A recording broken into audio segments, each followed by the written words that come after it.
Welcome, everyone. It looks like we are live on Facebook. Hi, I'm Sheila Kumar Hay of Ecstatic Birth, and I'm here today with a dear friend of mine, Sokhna Heathyre Mabin. Hi, Sokhna.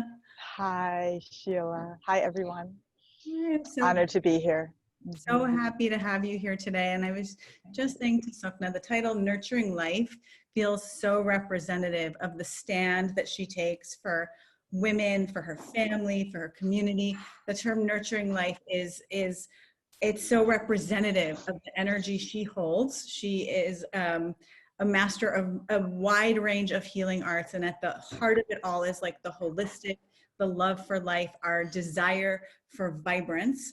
Sokhna is a doula, she's a yogini, she's an herbalist, she's a perinatal counselor. You've got like a lot of titles, my dear, but my favorite one is nurturer of life. I hope you accept me to bestow that upon you. I love it. I really love it. Maybe I've been preparing for that title all this time. I really love it. I will add it to my list after my name and my email signature. Totally see you, sister. So happy to have you here today because I feel like, we've been having a lot of conversations and it feels like this is a time where, life is not as valued as it should be, right? We're in the midst of a Black Lives Matter movement. And within that, within the birth community, there's a growing awareness of like Black women matter, right? Like that Black mothers are suffering, worse outcomes in birth by multiples to their, to other women. And so with all of this, there's so much grief, there's so much anger, there's so much like guilt and like in the ways that we might have been complicit or unaware as we awaken. There's a lot of emotion in that. And I think that this is a time where we're all kind of saying like, all right, we're processing all of this, but like, how can we really stand for life? How can we really stand for life as birth keepers, as mothers, in and out of the birthing room? So I would love to just have you start there, because I know you have a lot to say just on that. Thank you. Well, then on that, we can just hop on to our beautiful call, our beautiful conversation we were having before we went live, because let's just continue there. Yeah. And thank you for honoring that. So actually, I'll just bring that up, that Sheila and I were just chatting together about, when we decide to be mothers, we're deciding that we'd like to bring forth life. And we'd like to encourage that life to be as prosperous as possible, right? We're going to have somebody, we're going to heal our wounds, we're going to make sure that they, grow up to be artists, have an easy life and all of that. Like, it's a dream come true. And then we have the reality of really being a mother and finding out that having a baby really is in meeting that baby's needs, which is all life really is, in meeting someone's needs. Can be quite stressful when you realize that you're actually keeping somebody alive. So if we get down to the basic necessities of what being a caring, loving mother is, we all have that quality. I don't know why it's ever been a question that any woman who has a child would ever think that she wants less for her child. So yes, there's a lot going on, Sheila. And, it's really brought me to such a pause to look at my own beautiful son, my own beautiful daughter, that we've had health issues that have had to put our lives on hold for and heal those issues. My daughter's cancer and her wellness now. And that really underneath all that is always this surrounding that is dangerous in the world. And I would like us, I think that as women, we have the ability, all of us together, all of our tribes, all of our beautiful ethnic tribes, that we all come together. Our circle is amazing. I always say, my friend, our sister Kefri Riley says, we're the inner sanctum. And we are, and so when the women come into the birth realm, the mother realm, we come into the inner sanctum and we have to continue to support. And then when we're older and not having our babies anymore, but our creativity has become our baby and we can support new mothers who are coming in, we're really bringing in them into that inner sanctum of what being a real woman is, and that's regardless of how we identify. That is our mothering heart. That is our mothering mind. my my default is the woman. So I have Mama Sutra, I have Original Woman, I have the womb cleanse, all of that. My default is the feminine. Yeah. And I think until we all get to that default, it is not the masculine, though some of us are male. We have the masculine, the consciousness. But until we get to that default about our bodies and where we come from and what our origin is, here in the physical form, which is a woman, we're in trouble. There's going to be a struggle. There's going to be more work to do to help people find that balance. And it is no less than, there's no demeaning, there's no demoting to have the default as a woman. Your default is a woman.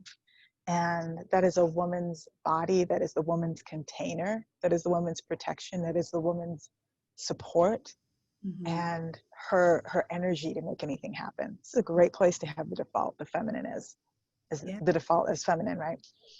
So so I think that we are socially in this place of excelling. You know, there's a lot of conversations been going any direction, but around birth, when it comes to nourishing and nurturing life, let's start at the labor.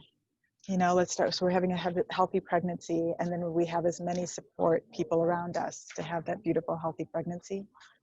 We want to make sure that we have a beautiful, gentle, sacred labor. And the reason why we want that labor specifically to be as peaceful and gentle as possible. And I will shout out our wonderful Australian Kiwi doctor friend, Dr. Sarah Buckley. She has this beautiful image of a triangle. And on the bottom, she has birth. And then on the ascending side of the triangle, which is the left side of the triangle, she has attachment. And then on the right side is breastfeeding, lactation. So birth, attachment, and then breastfeeding. If the very base, the very foundation of birth is disrupted, anytime, too many bells, too many dings, too many, think about it. You're having a beautiful labor and the nurse comes in and says, what's your pain level? You didn't even have any pain, right? Maybe you were riding out, maybe you were meditating on the comfort and the momentum and the sensations of birth and labor, and it actually was inspiring you to move. Because I say when there's a struggle, do not be down with it. When there's pain, do not engage in it. Just find a different position. Find a new position, work with that. You know, okay, a little bit of stimulation, a little bit of tense, okay, that's great and everything, but don't be down with struggle. Yeah. You know, that's when we're getting to a new position, right? So we interrupted birth process, and then you've interrupted the flow of love. You've interrupted the engagement. You've interrupted the assimilation and the adjusting that the mother baby are doing with each other as they're dancing together in their labor. As their baby's turning and twisting, it's causing mommy some discomfort. She's going to shift and change, but if you keep disrupting that, you've disrupted her birth. And then you're bringing in, we're not introducing cortisol and stress, well, they're being introduced, but we're disrupting the oxytocin flow. And when there's a disruption there, then there's a gap in how she is actually moving, actually thinking, actually feeling. She's lost engagement with her baby. Yeah. Then she's got to talk to the people who are coming in. So many things in a birth, so many interruptions can be handled without disrupting her. You know, if something needs to be adjusted over here on a monitor or whatever, that can be done without disrupting her consciousness, right? Yeah. So if we disrupt the birth, we bring in agitation, it takes her that much time to get back into her flow. Or if she doesn't, say that something else happens in her birth and she can't even get back to that flow. Now she's got to create a whole new one, another hour. Maybe then her dilation has slowed. Then it's going to have this whole cascade of other issues that are going to come up. Isn't that already at the beginning disrupting her attachment from the baby? Yeah. And I've always wondered if we are made in this beautiful connection that's biological and physiological from the placenta, because we grow a placenta as well as a baby. And then we have that cord, that beautiful cord that attaches mama to her baby. We're already connected. Why do we have to become attached? We were never detached. We aren't even here if there is absolutely no connection. It has to be a perfect connection, Right. right? Even where that connection isn't settles and grows in her uterus, Yeah. you know, where the placement of the placenta is. And so it's just really a connected matrix and sphere of how we're even made. Okay, so then there's the birth is disrupted, and then we have a disruption to the attachment. Yeah. If mama's not attached to her baby, how do we expect the baby to find comfort and latch to her breast and breastfeed and find that perfect position? Because the other issues that can be there already, from her being a woman on the planet before she's become a mother, her whole life experience, and then coming from the breasts that are over her heart and making her breast milk for specifically for her baby or babies. Just amazing, just amazing. So we have this triangle. We can be our phenomenal, sacred, geometrical selves and make it a pyramid if we wish, and bring it into that, you know, that four-dimensional, three-dimensional, four-dimensional, for the meditators out there, five-dimensional aspect of rotation and what that looks like in our life. What is really at the base of birth? Those four pillars in the corner and the whole middle section that's solid, and then the sides of the pyramid. And isn't it brilliant? We could just go on and on and on and rotate it and build it up and become as faceted as we want to. Earth and support and foundation around the structure of attachment, engagement, lactation, breast milk, and gazing and holding and embracing in the right way. And not just mama to baby, but how she is embraced and supported by her beautiful family, by her partner, by her community. And I've always thought also in the support of the mother, you know, so many of us mother and nurture, we can go back. It's inevitable. We're going to go back and say, I want to heal those places that I didn't have with my mother. Right. So it's generational healing. And when our mothers and our grandmothers were told so many false things about their body, about breastfeeding, about discipline, about spoiling a baby. Like, how do you spoil a baby? Every time I hear somebody talk about you can't hold the baby too much and spoil the baby, it takes my breath away. And I think that there's such an opportunity to really heal multi-generationally. And if our mothers are not here with us anymore, if our grandmothers are not here, we know vibrationally, this is healing. It gets back. I feel my mother's an ancestor. She passed away shortly after the birth of my daughter, and the same year. And every time something comes up and it feels like wisdom coming through, I'm like, oh, I no longer apologize to my mom for everything I did. I'm like, thank you. Thank you, mommy, for reminding me, you know, that I'm given this lesson because I need to correct that. And I correct it for you, and I honor her in that way. But also, how about this wisdom? Everything that we know, we learned in our mother's wombs. Yeah. We learned it in our grandmother's wombs. They were our first environment. Right. Truly, our grandmother was, because our mama was in her belly and she had her eggs and we were potential. So our grandmother is our first environment on the planet, and there is some real wise nurturing going on generations back. Look at the stories of our grandmothers, who they were. You know, and we're getting down to some young mamas now, so I could be a birthing woman's mother now. Yeah. And I'm taking, even though my daughters are 12 and my son is 15, I was in late 30s when I had them, and 40. So I could technically have a 20-year-old, you know. And if I was a teen mom, I would have a 25-year-old perhaps. And I really respect that. When I look at young women, I want to have that conversation with her. And I want to start to nourish her mind, because we're talking to really, when we meet young women, we're talking to preconception, right? We're in that space where it's really valuable place, a sacred ground. And to make your point, you're talking 2 generations out. 2 generations out. Talking 2 generations out. And look how many phenomenal cultures have this multi-generation view of growing and evolving humanity, not just their tribe. We're talking humanity, the evolution of humanity. That's what we're talking about. You know, so nourishing, it is, that's what it means. Oh, I should have looked up the root of the word nourish.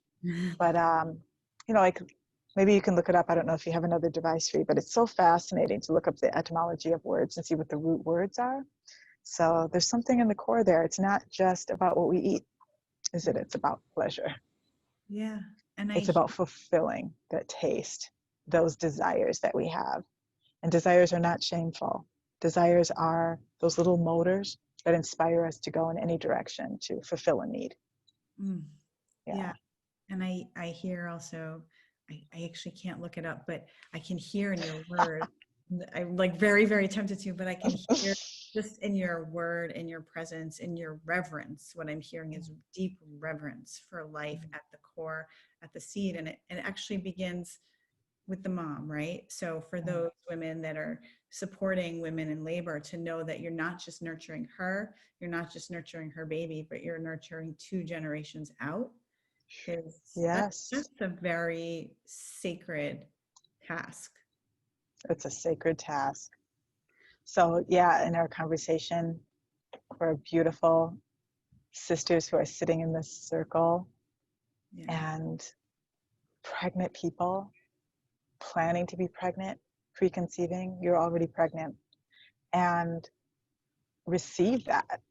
Like, it's so wonderful to be right here knowing that. I hope that this conversation is making people feel full. So that first feeling of fullness is our heart is full. That first feeling of fullness is actually, wow, I wanted that bag of chips. Maybe we're eating that bag of chips. No judgment, people. I had my bag of chips before this.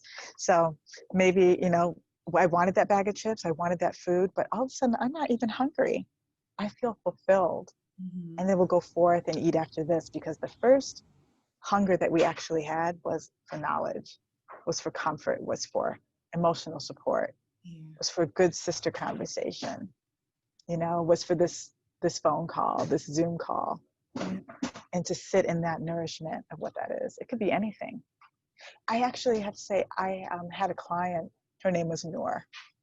She is from the Middle East. And Noor, her name is Noor, to nourish her family. And that's one of my favorite names. I think it's so beautiful. I wonder if that's the root of the word nourishment, because Noor actually means light. Yes. Yes. So actually, I'm like, we have her answer right there. She just popped into my head. And you know what is our origin? Light.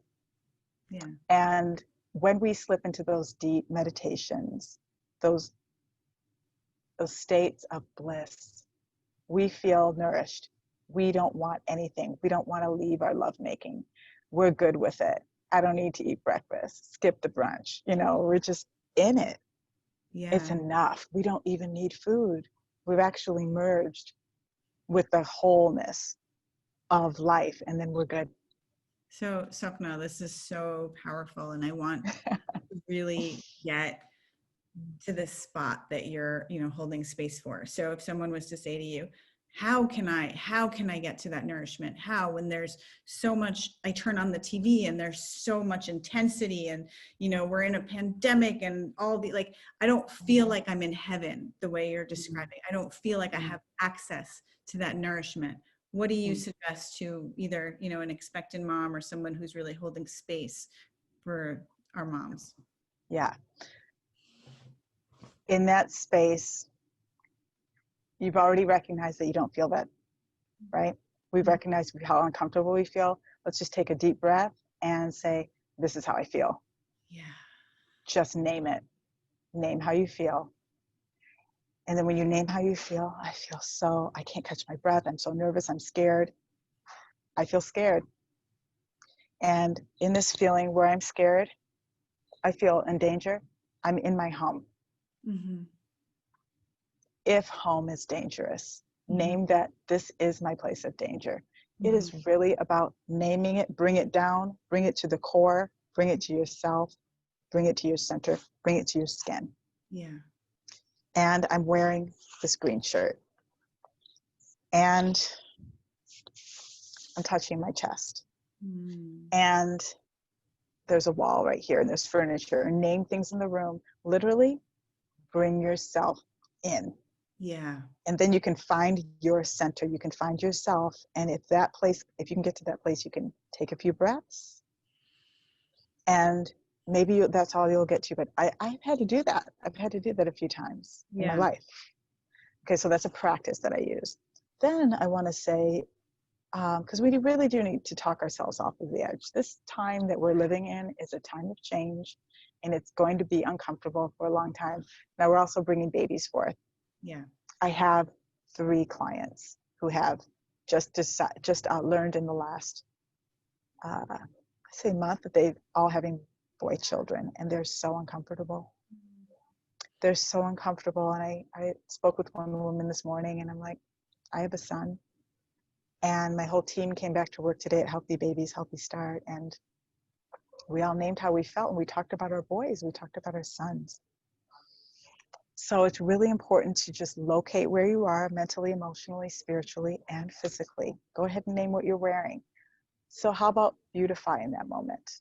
Maybe change your clothes, drink some water, walk, move some furniture. COVID, move furniture. You can't get out of your house. Let me tell you, you can clean, you can rearrange things, clean out your cabinets, rearrange things. That is within your control. That is within your power. Get rid of things. Redesign.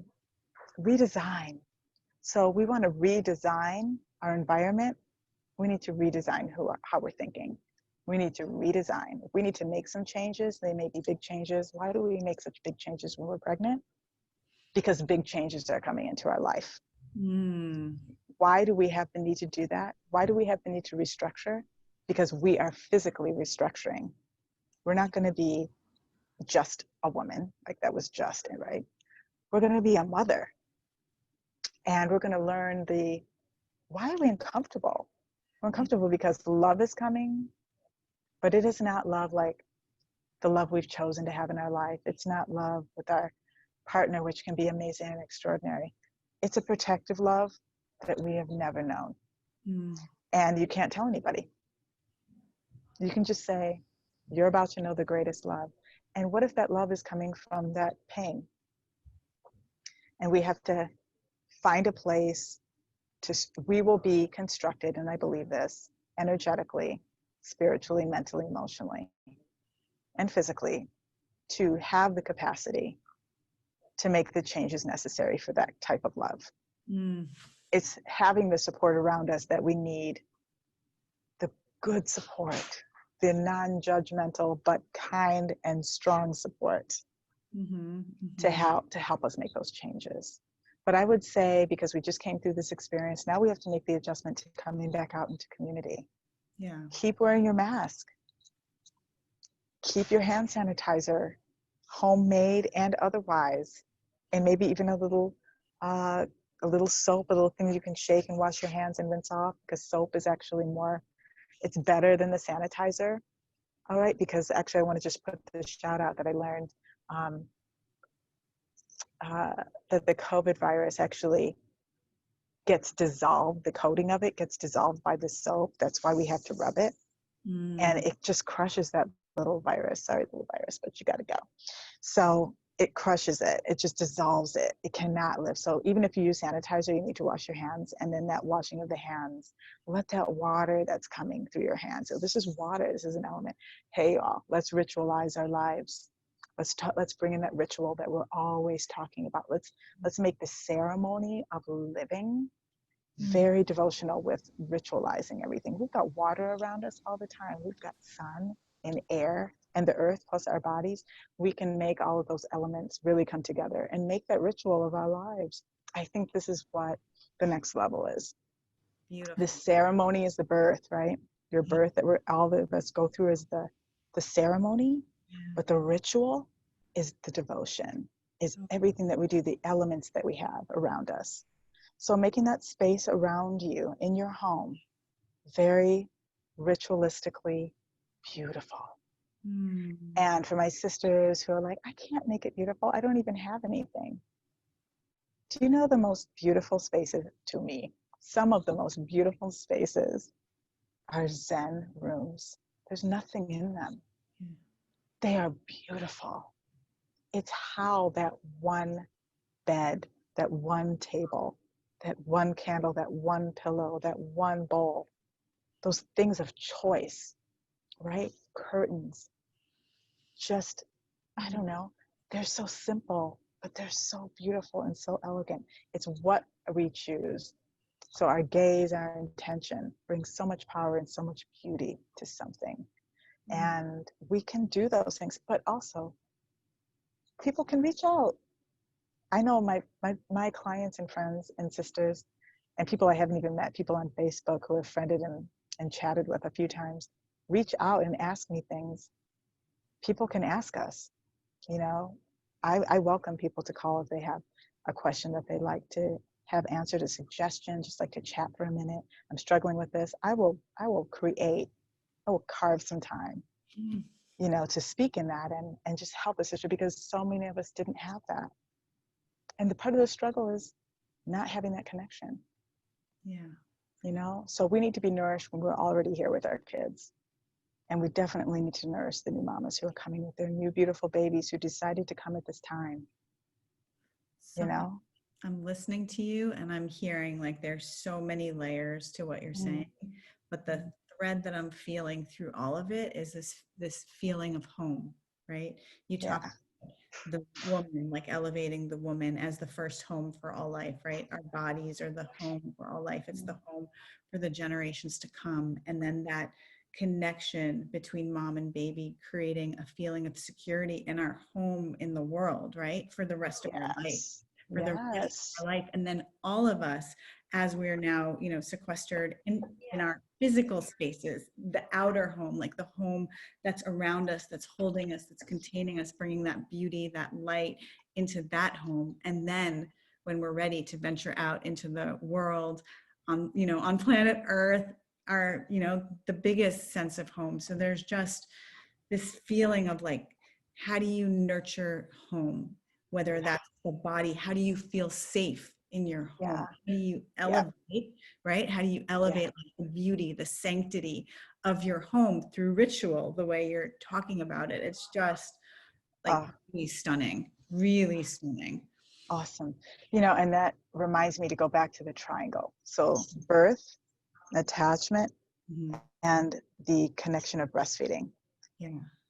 So isn't that setting up that person to be healthy for the rest of their lives? Yes. So we need to have that birth supported firmly, gently, caringly, lovingly, and protective. So the mother space, the mother baby space in birth, that's the first space to protect. That's your partner, that's your doula, that's a really good team that you know. You know, this is why we need to get back to staying with the same provider through the whole thing. I'm not an advocate for here's this doctor's office, they have 5 to 10 midwives or doctors, and you may get one of them. Yeah. How many people saw 5 and then they get there and the 6th one that they didn't meet is the birth person? It's like, oh my God, can at least it be somebody that they met? So that there's been an introduction, so that mama feels safe, so that she feels relaxed, so that she can give birth. So we're setting up, I had this vision many, many times over the years of when that baby is born, who knows nothing but the soft, dark, wet space of the uterus, and it's just come through and born and comes up to mama's skin and is like literally checking out, you know, that newborn like check out, like it's so wild, it's so primal, you know, and it's just, it's one of my favorite, what an honor to see that over and over again. Babies checking stuff out, looking around, licking, it's just everything. That baby is detecting with its very sensitive skin, and I think we've forgotten, Yeah. like an antenna, it's drying. It's literally drying because it's only known water. So it's looking around, it's feeling, it's like a little tree frog licking and crawling up its mommy. And it is detecting, is there safety here? The only way that it knows it's safe is to remain connected to the thing that it just came from. Because all it did is come from inside to the outside and should go right up into her belly, right? So it's never lost context. Baby should always stay connected. Don't let baby feel that it was taken away and put on mommy. Just scoop it right up and put it on mommy. Or let her do it. It's always her vibration, her hands. I do believe that mommy's hands, if mommy's the first one to touch her baby and bring it up, it will still only know her vibration versus somebody else's coldness, versus somebody else's scratchiness. Let it know her texture. And then baby gets on skin. And then baby feels safe. So one of the opportunities baby has to learn right at birth is my mommy safe also? Is my mommy going to protect me? Because if mommy doesn't have her autonomy activated, then that baby's not gonna totally attach to her in that way either. It's gonna be like, somebody comes in and takes the baby, right? Yeah. Now the authority goes to somebody else. My mommy was not there after all. Somebody else has authority over her. And therefore, I'm gonna look to this other person. And that is really what has been the outcome of the medicalized birth. Because then the woman also doesn't have her personal attachment to herself, and she's not developing that. I'm the mother, and I'm always going to be the one through this infant to adult's life to guide them. And I want to be as educated as possible, as informed as possible. And is it a safe place for me to ask questions and have them answered and receive up-to-date, accurate information? And what I need to know for my beautiful creation. And we are one.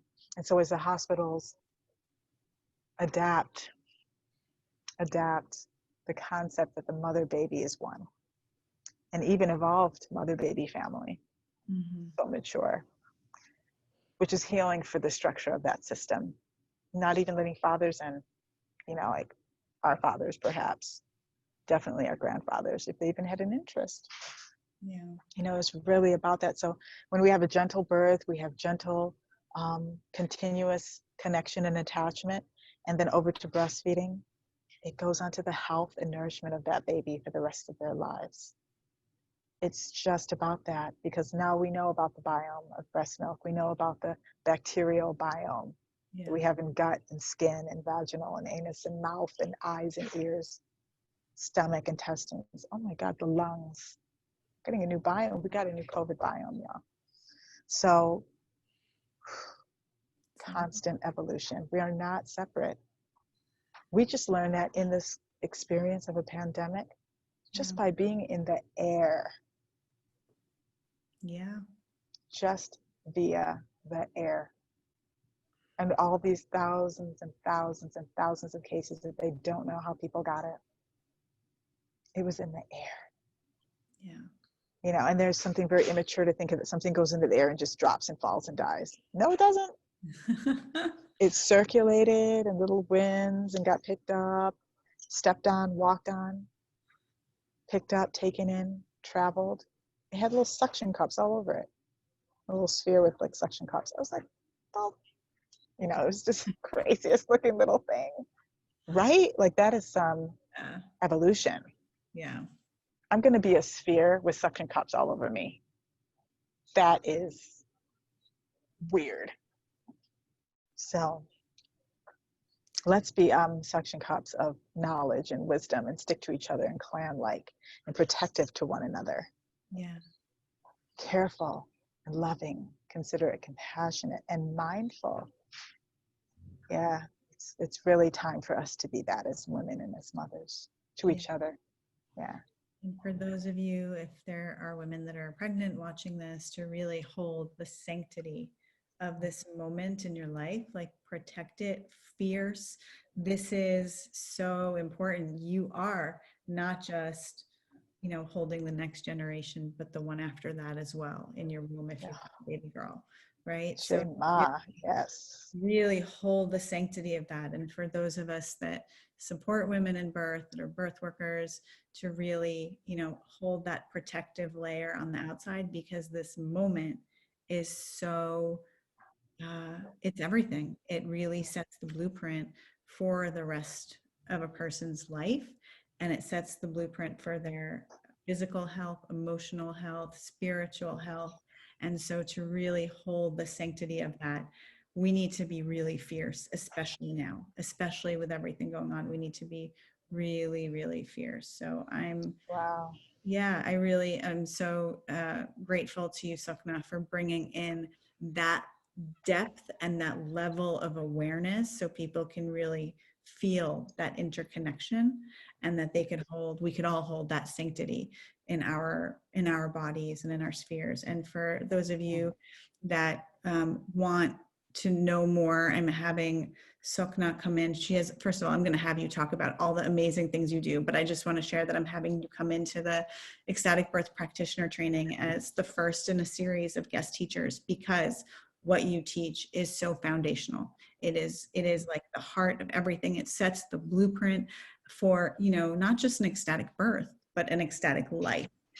That's the vibration. Like, we don't want to just set the bar at like surviving anymore. Like, that's so yesterday. That's so yesterday. Like, survival is not enough. Like, we want to thrive.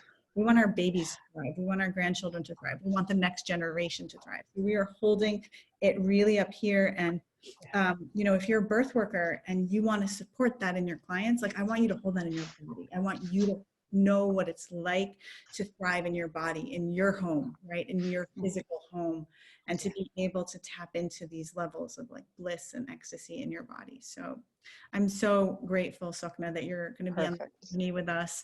And, you know, I want you to talk a little bit about like where people can find you if they want to reach out, connect, and learn more about the services that you offer. Tell us. Oh, thank you. I'm so excited to thank you.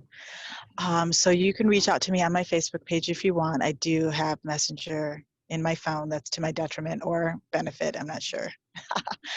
So you can reach me there, Sokhna Heathyre Mabin, Mabin.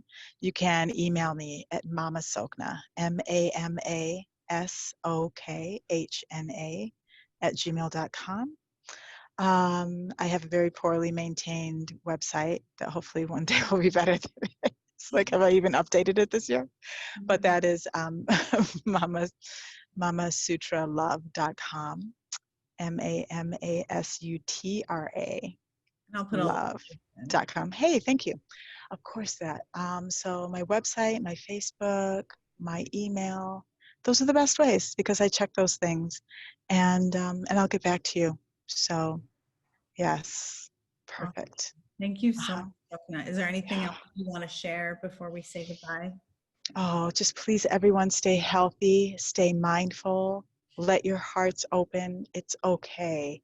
And honor how you feel. Honor how those around you feel. Be breathful. Silence is dangerous, but patience and holding space for each other is absolutely beautiful and welcome. And we're all in this together. So whatever happens to somebody else happens to us because we're breathing the same air. So let that be. Let the COVID experience of what the element of breath, of air, of oxygen taught us about connection, and let's really change. Let's be. So there's this quote, let's be the change that we want to see happen. Come on, people. We are literally the change. We are experiencing the change that we have been asking for. So let's be a part of it. Yeah. That's all I want to say. That's all. Amazing. And that's everything. Thank you, Sokhna. Thank you so much for joining me here today. Thank you, everyone, for watching. Lots of love. Until next time. Beautiful. Thank you.